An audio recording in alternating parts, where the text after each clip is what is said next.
네, 오늘은 좀 특별한 곳, 바로 남극 이야기를 해볼까 합니다.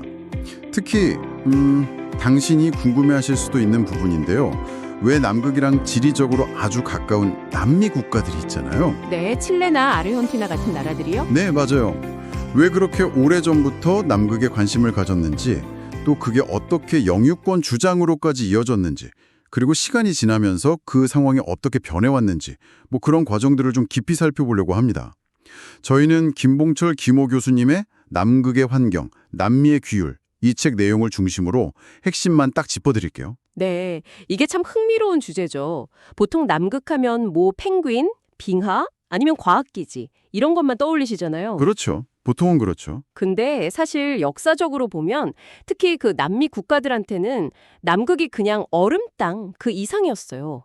뭐랄까 국가적인 자존심 문제도 걸려 있었고 미래 자원이라든지 아니면 전략적으로 중요한 곳이 될 수도 있다는 그런 가능성까지 아주 복잡한 이해관계가 막 얽혀 있었던 거죠. 그럼 그 시작부터 한번 보죠. 남미 국가들이 남극에 관심을 가진 가장 큰 이유는? 역시 지리적으로 가깝다는 거겠죠.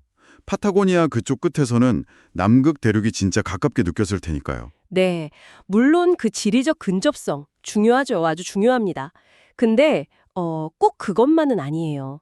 아르헨티나랑 칠레는요, 자신들이 아주 오랫동안 배를 타고 탐험했던 그런 역사, 특히 남극해 탐험 경험 같은 걸 굉장히 중요한 근거로 내세웠거든요. 아, 단순히 가깝다 이게 아니라 그렇죠. 우리가 역사적으로 여기랑 관련이 깊다. 우리가 먼저 가서 탐험하고 활동했다. 이런 점을 막 강조하면서 그 1959년에 남극조약 생기기 전부터 벌써 특정 남극 지역은 우리 땅이다.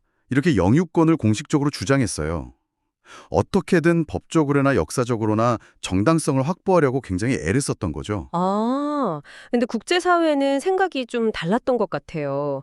그 냉전이 한창 심할 때였는데도 1959년에 주요 국가들이 모여서 남극조약이라는 걸 만들었잖아요. 남극은 평화롭게만 쓰고 과학 연구만 하자 군사활동은 절대 안 된다. 이런 내용이었죠. 네, 여기서 진짜 재미있는 지점이 나와요. 이 조약이 기존에 있던 영유권 주장들 있잖아요. 그걸 뭐 인정한다, 아니면 아니다, 무효다, 이렇게 결론을 내린 게 아니에요. 아, 그럼 어떻게 한 건가요? 말 그대로 그냥 얼려버린 거예요. 동결시킨 거죠? 네. 그리고 앞으로 그 누구도 새로운 영유권 주장을 할 수 없게 딱 못 박았어요.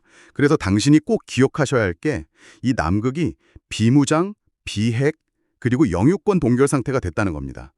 그러니까 아르헨티나나 칠레의 그 주장은 국제법적으로 일단 딱 멈춰버린 셈이죠. 영유권 주장이 그렇게 동결됐다고 해서 남미 국가들의 관심이나 뭐 활동까지 다 멈춘 건 아니었겠네요? 오히려 좀 물밑에서는 더 치열해졌을 수도 있겠어요. 정확히 보셨어요. 실제로 1970년대 후반에 칠레하고 아르헨티나가 파타고니아 남쪽 끝에 있는 비글 해협 섬들 영유권 문제로 거의 뭐 전쟁 직전까지 갔었어요. 와, 정말요? 네. 이게 남극 영유권 문제랑도 간접적으로 얽힐 수 있는 아주 민감한 문제였거든요. 그런데 정말 놀랍게도 그때 이제 교황청이 중재에 나서서 이 엄청난 갈등을 외교적으로 해결했는데 이 경험이 오히려 두 나라가 남극 문제에서는 서로 협력하게 되는 계기가 됐다는 거예요. 아, 탄 대립을 겪고 나서 오히려 협력의 발판이 됐다. 이 말씀이시군요.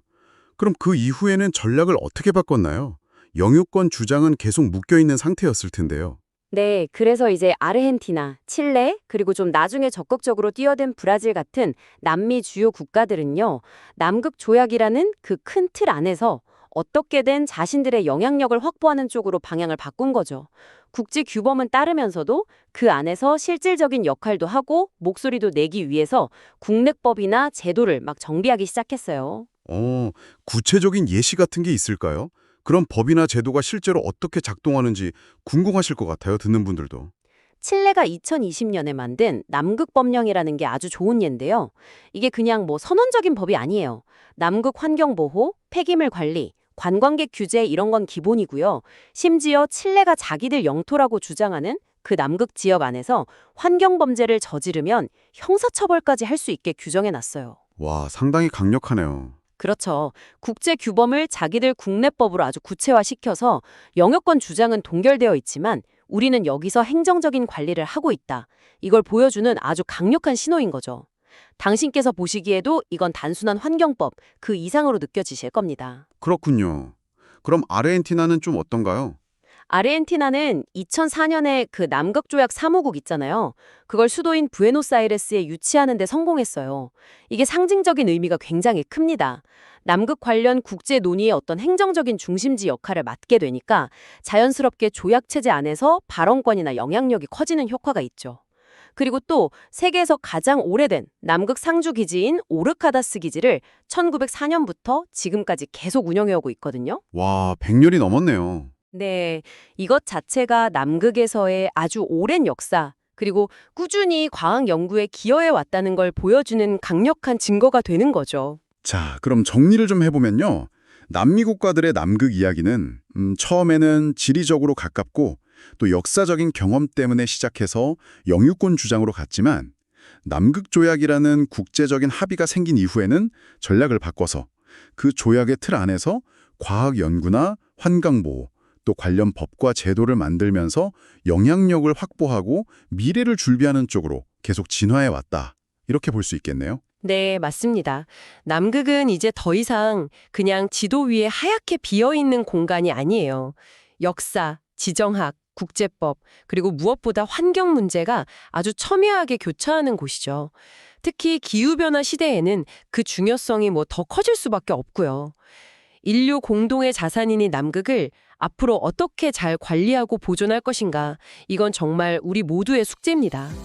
특히 남극과 가장 가까운 이웃인 이 남미 국가들이 자신들의 그 독특한 경험을 바탕으로 앞으로 어떤 역할을 해나갈지 지켜보는 것은 미래를 예측하는 데 아주 중요한 단서가 될 수 있을 겁니다.